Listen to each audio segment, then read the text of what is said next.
You do seriously surprise me. Thank you, chef. You surprise me to how shit you are. Oh, thank you. Look, I don't want to become the Gordon Ramsay of writing. What a mess. Oh boy.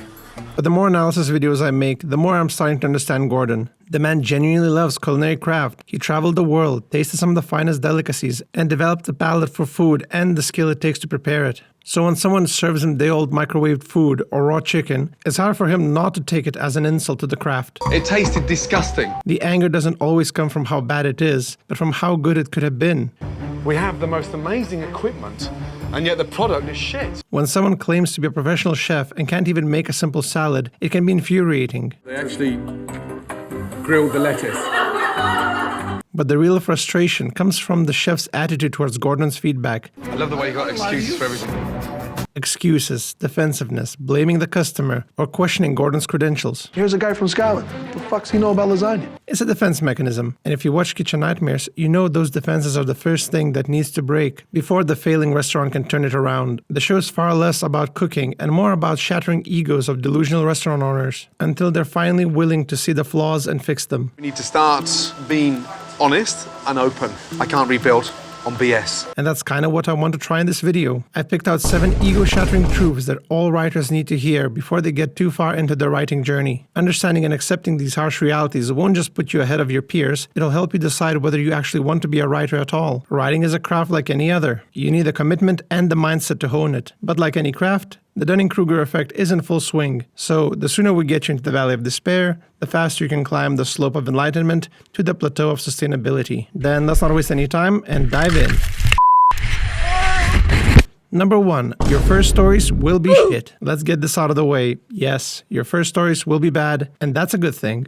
Everybody falls the first time. You're entering a new form of art, a whole new craft. Whether it's drawing, cooking, or MMA, no one is naturally gifted at it from the start. But unlike those other crafts, writing is a lot harder to recognize when you're doing it wrong. In drawing, you can visually compare your work to someone else's. In cooking, you can taste your food. In MMA, you either get tapped out or knocked out. But in writing, it's not so easy. It's tough to gauge quality without knowing exactly what to look out for and what makes writing bad. I wanted to write good things that were good. This is not good. Look at a page from A Game of Thrones and one from Shadow of the Conqueror. At a distant glance, they look similar. They both use the same language, the same letters, a similar format. It's only when you start reading can you tell them apart. Some may even need a few pages or even chapters to figure out whether it's the author's unique style or they're just bad. Though I think if you genuinely imagine these scenes in a fantasy setting, I think it becomes a lot clearer. All right then. I don't suppose I need to worry about a bringer causing trouble. Indeed. Rather, we bringers try to bring as much brightness as we can bring. That's why we're called bringers. I hope that wasn't some retarded attempted humor. Seeing that I'm not mentally disabled, I would have to say, no. It was a simple joke.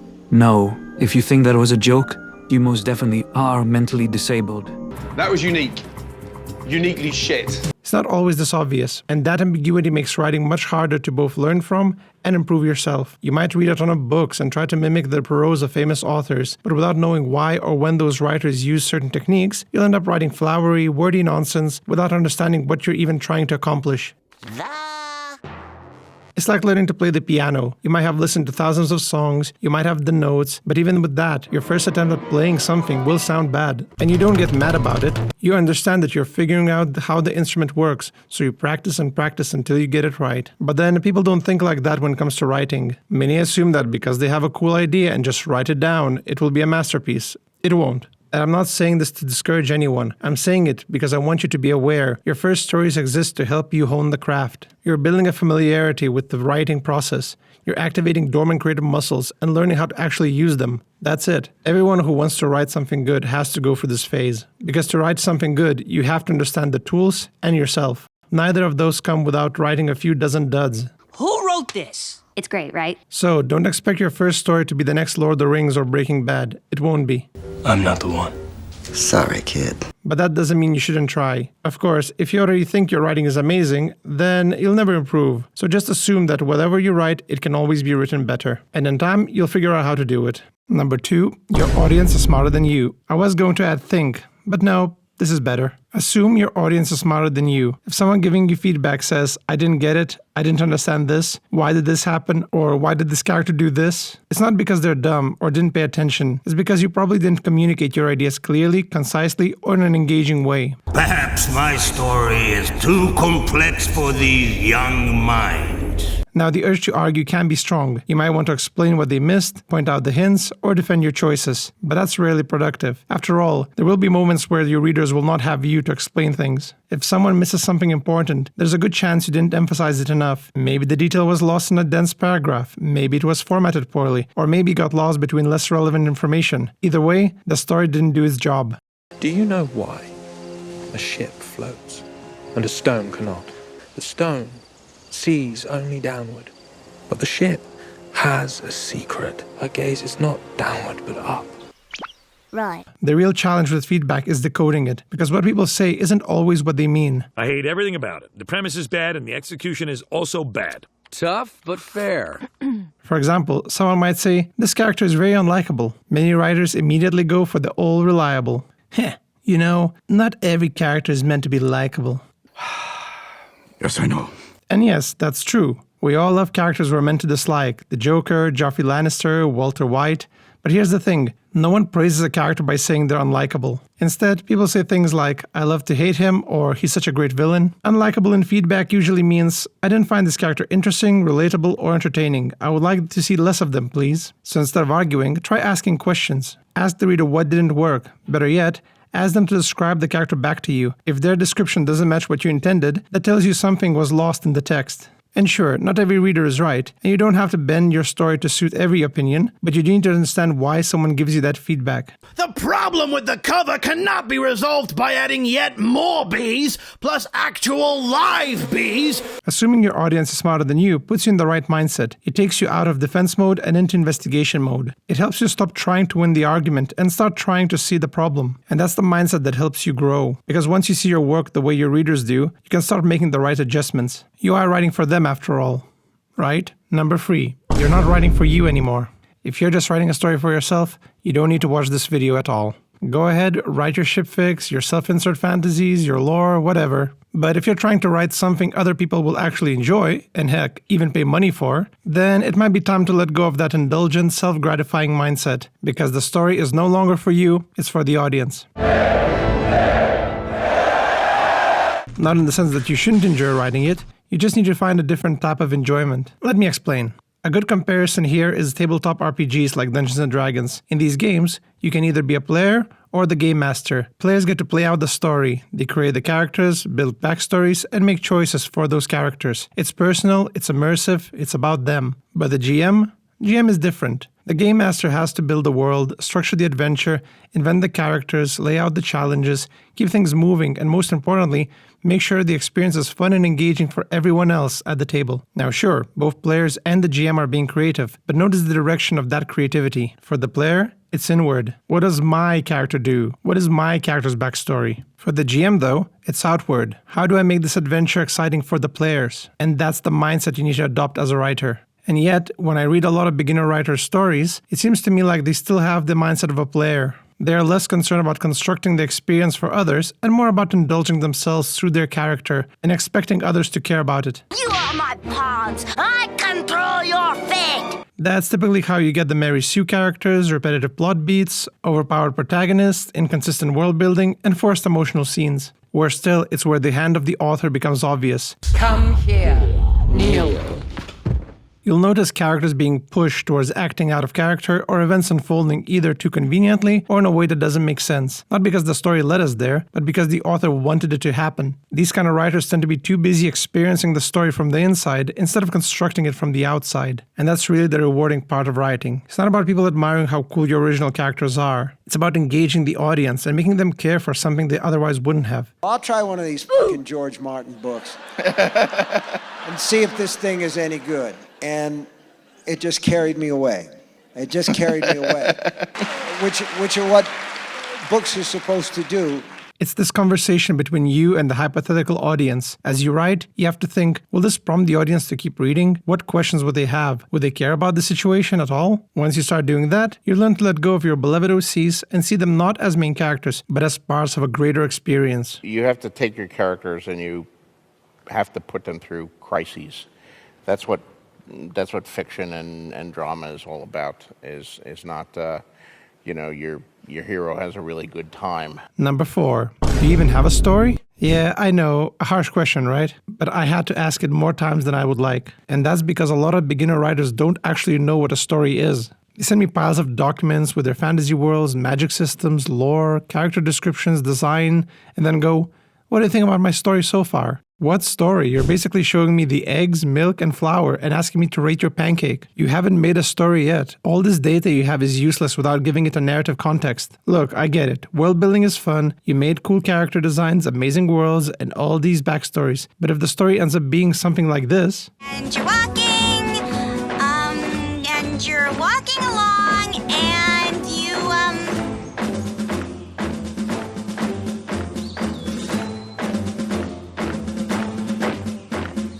I have to question whether you even have a story. This is especially common with artists and animators who love the visuals and aesthetics of their creations. With animation you can create worlds unimagined by man. They get so caught up in the aesthetics and tone that they forget to actually have a cohesive narrative. The truth is, no matter how cool your sword is, people care more about who's holding it and why. So, what is a story? Well, let me break it down for you. By no means is this a universal definition, but it's the one that should at least guide you down the right path. At its core, a story is a journey from conflict to resolution. That's it. 2 things: conflict, resolution. These 2 provide both a border and a direction for your story. Think of them as edges of a canvas, and you as the artist who has to decide what to draw without going beyond those edges. Now, the size of the canvas can vary, but the edges are still there. You could have very short stories like Aesop's Fables, or huge shows like One Piece that can go for 1,000 episodes. But we all know that the story will end when the conflict is resolved. So let's briefly go over these 2 crucial elements and make sure your story actually has them. and you're walking along, and a dragon comes out. And he's scary. Crazy scary. And he's coming to get you. The most important thing to remember about conflict is that it's not the job. It is the grand overarching problem that the protagonist has to resolve. It's typically an internal one, but not always. But it is the problem that contextualizes all the other elements of your story. In Spider-Man 2, defeating Dr. Octavius is not the conflict. It's the job. The conflict is the balance Peter Parker has to find between his life and being Spider-Man. I'm getting married. I want a life of my own. In The Gladiator, Maximus is trying to get revenge for his murdered family. And I will have my vengeance, in this life or the next. Finding other gladiators is simply the job that he needs to do to obtain his revenge. In Iron Man, Tony Stark's real conflict comes from Tony striving to redefine himself. Him building a new suit is just an externalization of that internal conflict, as is his fight with Ironmonger, a personification of his worst self. See what I mean? The world, lore, powers, foes are pretty superficial without the meaning conflict provides. Yet for some reason, many creators tend to hyperfixate on the superficial. They hover around the concept phase, creating everything but the actual character journey. One of the reasons why One Piece characters are so unique is because they have very clearly defined goals, which present many opportunities for conflict and resolution. I'm gonna find the old blue. I'm gonna be king of the pirates. I'm gonna be the world's greatest swordsman. I'm gonna draw a map of the world. I'm gonna become a brave warrior of the sea! They may end up doing the same job, but their stories will be completely different. Resolutions work similarly. The character may overcome many obstacles, but the resolution is linked to the main conflict. I am Iron Man. Of course, you could make a pretentious ending where you promise to resolve a conflict and then subvert our expectations by the character giving up and then going home. It's a resolution of some kind, just typically not a satisfying one. The important thing to know is that the resolution is the end of the story. Once the conflict is resolved, that's it. And that's okay. You can start a new story, even if you want to use the same characters. It just means that a new conflict is needed. I'm not the one. He is the one. And yeah, there are many more tools beyond conflict and resolution. Wants versus needs, subtext, twist, and all that juicy stuff. But at the bare minimum, figure out if your story actually has a conflict and a resolution. That is the meat of your story. Not how they look, the magic they use, or the world they're in. That's just the spice. I usually throw in a whole banana. Then we're gonna add some protein. Now what I like to do, just for a little bit of taste, is add some protein. Then, and only then, can you add some protein and blend. Number 5. Don't worry about season 5 when you haven't even finished the pilot. You got me thinking sequel here. Alarms go off when I hear writers say, so I'm planning this big payoff in season 5, or this is going to be a 7-book series, especially when they haven't even finished their first draft. Sure, we all fantasize about our stories becoming big, successful hits spanning several movies, spin-offs, and even a video game franchise. That's normal. But those dreams should never interfere with the work of actually finishing a self-contained story. The hard truth is, if you're thinking 3 books ahead before finishing the first, you probably won't finish anything at all. We have to just go with this plan. We don't even have one movie yet. You'll overthink, spiral into analysis paralysis, and drop the project entirely. Worse, you'll ditch it for a shiny new idea and repeat the cycle all over again. And look, I get it. You think you got a great character or concept, and your brain explodes with possibilities. You don't want your story to be some one-and-done fantasy novel collecting dust in a bargain bin. You want it to be the next Game of Thrones. That's fine, ambition is great. But writing with that expectation in mind is where things start to fall apart. You probably heard this idea before, but ideas are cheap. You'll have thousands of those by the time you finish your first draft. What's not cheap, however, is time. That's the real resource. Being a writer isn't just about idea generation, but about curation and execution. Instead, keep it small, keep it tight, make something complete, and if people like it, great, then you scale. But what if you don't set anything up for a sequel? Here's the secret. You probably did. If you wrote a good story with strong characters, a compelling world, and a memorable tone, readers will want more. No one is asking for mystery boxes or MCU-style setup. They just want to go back to that world. So refine the experience you can deliver. Don't bloat it with setups or things that might never come. Many comments under my Husband Hotel video said that the reason why the story suffered was because Amazon only gave Vivzy 8 episodes. Sorry, but that's not an excuse. 8 episodes is about 184 minutes. The Godfather was 175. Runtime is runtime. Whether it's a show or a movie, it's your job to make it count. Believe me, it's much easier to make something great when you focus on what you have instead of fantasizing about what you might get. You stink. But perhaps that is my fault. Number 6. Writing gurus won't turn you into a writer. I know, ironic coming from me, but I don't even want to consider myself a writing guru. I'm not. I'm not the Messiah! I say you are, Lord, and I should know I followed a few! I'm not here to sell you workshops or ebooks on how to write. There's far better learning material out there by academically acclaimed authors like Dave Trottier, Robert Mackey, and David Bardwell. The truth is, people often get so hooked on the fantasy of becoming a writer that they forget to write. They watch hundreds of videos, memorize all the storytelling tricks, and nod along like experts. But when it's time to actually sit down and write something, Gee, this is harder than I thought. it's the same type of people who read How to Become a Millionaire in 30 Days or go to seminars on how to 10x your money. Spoiler alert, they don't work. Those seminars can wear you out. Anyone serious about becoming a millionaire isn't wasting their time at seminars. They're already building businesses, taking risks. If people think they can get rich in 30 days just by reading a book, they're probably not ready for it. Why? Because they're chasing a shortcut to something that only comes with practice and discipline. Same goes for writing. There are no shortcuts, no exact how-to manuals. And anyone claiming otherwise is probably trying to sell you something. Yes, you should build up your literacy skills and storytelling fundamentals. You should read books, watch movies, explore different narrative media,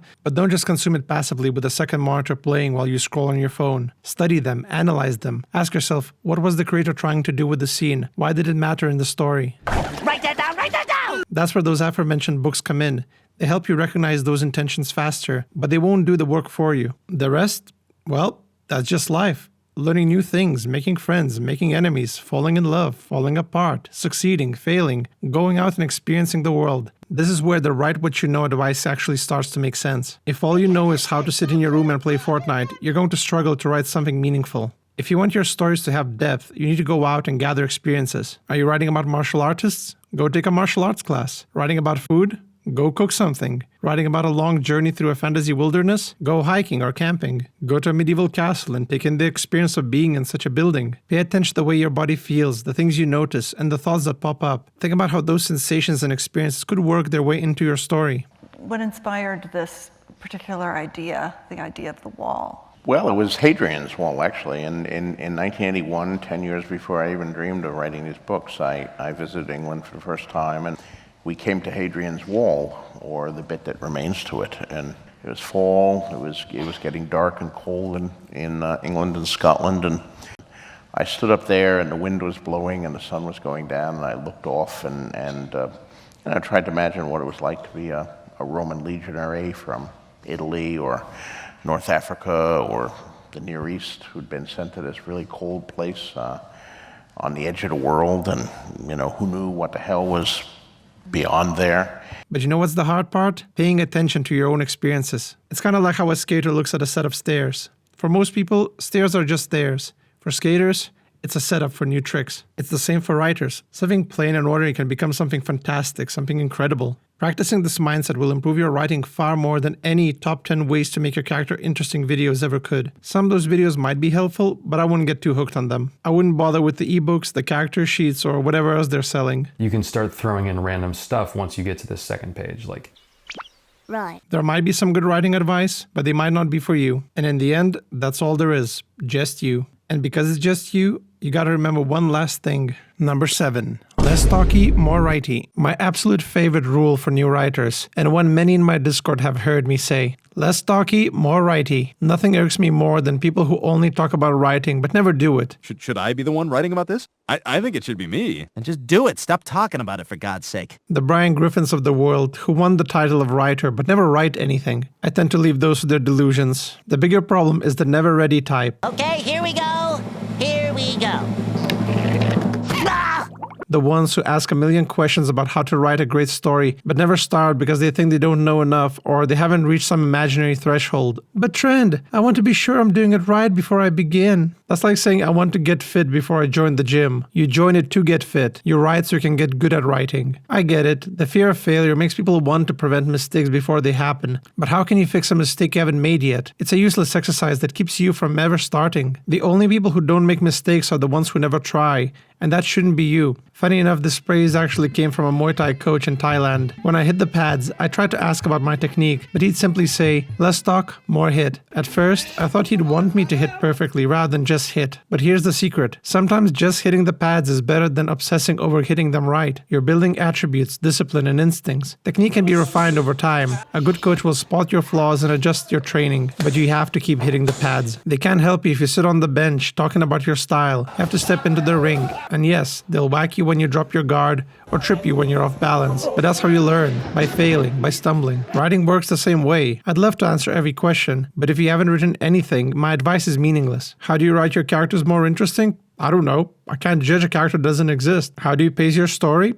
No idea. Without a story, there's nothing to pace. See what I mean? Without work on the page, there's nothing to analyze. At this stage, it's not about writing well, it's about writing. It's your pad workout. It trains your skills, builds your discipline, and gives others something to critique so you can improve. You don't need to fix every writing mistake, just yours. So yeah, less talky, more writey. There you have it. 7 ego-shattering truths I think every writer needs to hear. Maybe I stripped some of the glamour from writing, but that's probably for the best. It takes time, effort, and commitment. Decide if it's worth investing in, because there are many other creative paths you can take to express yourself. But if you do want to write, fall in love with the idea of taking people on a journey, whether it's fantasy, sci-fi, romance, coming of age, or anything in between. It's not about how intellectual you are, how many books you read, or how clever or cool your characters are. It's about making someone care about a world that exists only in their imagination, and for characters who live only on the page. If the thought of that gets you hyped, good. Then I can tell you the 8th secret truth that you need to know. Number 8.